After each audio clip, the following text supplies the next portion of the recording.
ನಿಮ್ಮ favourite serials ಈಗ ಟಿವಿಗಿಂತ ಮುಂಚೆ ಸನ್ ನೆಕ್ಸ್ಟ್ ಆಪ್ ನಲ್ಲಿ ಜಾಲಿಯಾಗಿ ಎಲ್ಲರಿಗಿಂತ ಮುಂಚೆ ನೋಡಿ. ಈಗಲೇ ಸನ್ ನೆಕ್ಸ್ಟ್ ಆಪ್ ಡೌನ್ಲೋಡ್ ಮಾಡಿ ಮತ್ತು ಸಬ್ಸ್ಕ್ರೈಬ್ ಮಾಡ್ಕೊಳ್ಳಿ. ಕಾತಿ, ನಿನ್ನ ಹತ್ರ ಸ್ವಲ್ಪ ಮಾತಾಡಬೇಕಿತ್ತು. Tell me.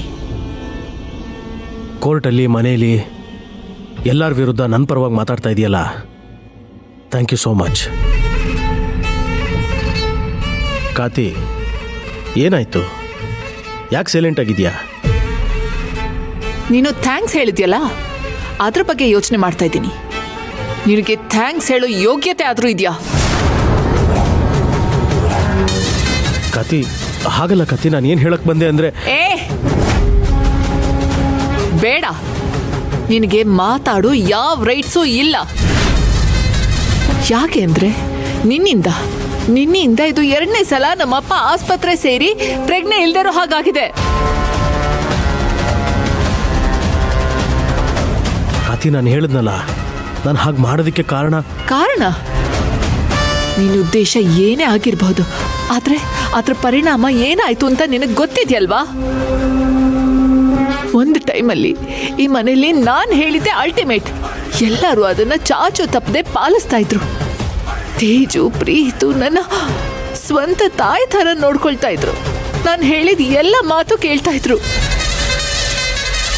ಆದ್ರೆ ಇವತ್ತು ನನ್ನ ತಮ್ಮನೇ ನನ್ನ ಎದುರುಗಡೆ ನಿಂತ್ಕೊಂಡು ಬಾಯಿಗೆ ಬಂದ ಹಾಗೆ ರೆಸ್ಪೆಕ್ಟ್ ಇಲ್ಲದೆ ಮಾತಾಡೋ ಥರ ಆಯ್ತು. ಇದೆಲ್ಲ ನಿನ್ನಿಂದ ಆಗಿರೋದು. ಕಾತಿ, ಅವನಿ ಪರಿಸ್ಥಿತಿನ ತಪ್ಪಾಗಿ ಅರ್ಥ ಮಾಡ್ಕೊಂಡಿದ್ದಾನೆ. ಪರಿಸ್ಥಿತಿ? ಯಾವ್ದೋ ಪರಿಸ್ಥಿತಿ? ಏನೋ ಪರಿಸ್ಥಿತಿ ಅಂತ ನೆಪ ಕೊಟ್ಟು ನನ್ನ ಬದುಕನ್ನೇ ಉರುಳಿಸಿದ್ಯಾ? ಇನ್ನ ಈ ವಿಷಯ ಏನಾದ್ರೂ ಪ್ರೀತಮ್ಮಗೆ ಗೊತ್ತಾದ್ರೆ, ಅಯ್ಯೋ, ನನ್ನನ್ನು ಯಾವ ದೃಷ್ಟಿಯಲ್ಲಿ ನೋಡಲ್ಲ. ನಮ್ಮ ಅಪ್ಪನ್ನ ಕೊಲೆ ಮಾಡಕ್ ಹೊರಟಿರೋ ಶತ್ರು ನಮ್ಮ ಅಕ್ಕನೇ ಅಂತ ಅನ್ಕೊಳಲ್ವಾ? ಹಾಗನ್ಕೊಂಡ್ರೆ ಅಲ್ಲಿಗೆ ಎಲ್ಲ ಮುಗೀತು. ಕುಟುಂಬ, ಪ್ರೀತಿ, ವಿಶ್ವಾಸ ಎಲ್ಲ ಮುಗೀತು. ನಾನು ಮಾಡಿರೋ ಒಂದೇ ಒಂದು ತಪ್ಪು ನಿನ್ನನ್ನು ಸಂಕಷ್ಟಕ್ಕೆ ತಂದು ನಿಲ್ಸುತ್ತೆ ಅಂತ ಅನ್ಕೊಂಡಿರ್ಲಿಲ್ಲ ಕಾತಿ. Very sorry. ನೀನ್ ಮಾಡಿರೋ ಒಂದು ಕೆಲಸದಿಂದ ನನ್ನ ಜೀವನನೇ ಹಾಳಾಗಿ ಹೋಗಿದೆ. ಅದು ಒಂದು ಸಾರಿ ಕೇಳಿದ ತಕ್ಷಣ ಎಲ್ಲ ಸರಿ ಹೋಗ್ಬಿಡತ್ತಾ? ಅಪ್ಪನಿಗೆ ಪಾಯ್ಸನ್ ಹಾಕಿರೋದಕ್ಕೆ ಹೆಲ್ತ್ ಅಪ್ಸೆಟ್ ಆಗಿದೆ ಅಂತ ಹಾಸ್ಪಿಟ್ಲಲ್ಲಿ ಗೊತ್ತಾಗಿದೆ. ಅದು ನೀನ್ ಮಾಡಿರೋದು ಅಂತ ಅಪ್ಪನಿಗೆ ಗೊತ್ತಾಗಿದ ತಕ್ಷಣ ಅವರು ಪ್ರಜ್ಞೆ ತಪ್ಪಿ ಬಿದ್ದಾಗ ನನ್ನ ಎದೆ ಒಡ್ದು ಹೋಯ್ತು. ಕಾತಿ, ಈ ವಿಚಾರದಲ್ಲಿ ನನಗೂ ನೋವಿದೆ ಕಾತಿ. ನೋವಾ?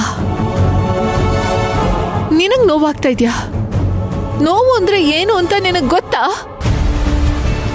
ನಿನ್ನಿಂದ ನಾನು ಮನೇಲಿ ರೆಸ್ಪೆಕ್ಟ್ ಕಳ್ಕೊಂಡಿದ್ದೀನಿ, ನನ್ನ ತಮ್ಮಂದಿರ ಪ್ರೀತಿ ಕಳ್ಕೊಂಡಿದ್ದೀನಿ, ನಮ್ಮ ಅಪ್ಪನ ಪ್ರೀತಿ ಕಳ್ಕೊಂಡಿದ್ದೀನಿ, ನನ್ನ ಅಸ್ತಿತ್ವನ ನಾನೇ ಪ್ರಶ್ನೆ ಮಾಡ್ಕೊಳ್ತಾ ಇದ್ದೀನಿ. ಕಾತಿ, ನಾನು ಇಷ್ಟೆಲ್ಲ ಮಾಡಿದ್ದು ನಿನ್ನ ಅನಿಧಿ ಲೈಫ್ ಸೇಫ್ ಮಾಡು. ಏನ್ ಸೇಫ್ ಆಗಿರೋದು? ಯಾರು ಸೇಫ್ ಆಗಿರೋದು? ರಕ್ಷಕನ ಹೆಸರಲ್ಲಿ ನನ್ನ ಬದುಕಿಗೆ ಬೆಂಕಿ ಹಾಕಿದ್ಯಾ? ಈ ಯುದ್ಧದಲ್ಲಿ ನಾನು ಆ ಕಾವೇರಿನ ಗೆಲ್ಲೋ ತನಕ ಮಾತ್ರ ನೀನ್ ನಿರಪರಾಧಿ. ಆದ್ರೆ ನನ್ನ ಕಣ್ಣಿಗೆ ಯಾವತ್ತೂ ನೀನು ಅಪರಾಧಿನೇ. ಈ ಯುದ್ಧ ಮುಗಿಲಿ, ಆಮೇಲೆ ನಾನೇ ನಿನ್ನ ಜೈಲಿಗೆ ಹಾಕಿಸ್ತೀನಿ.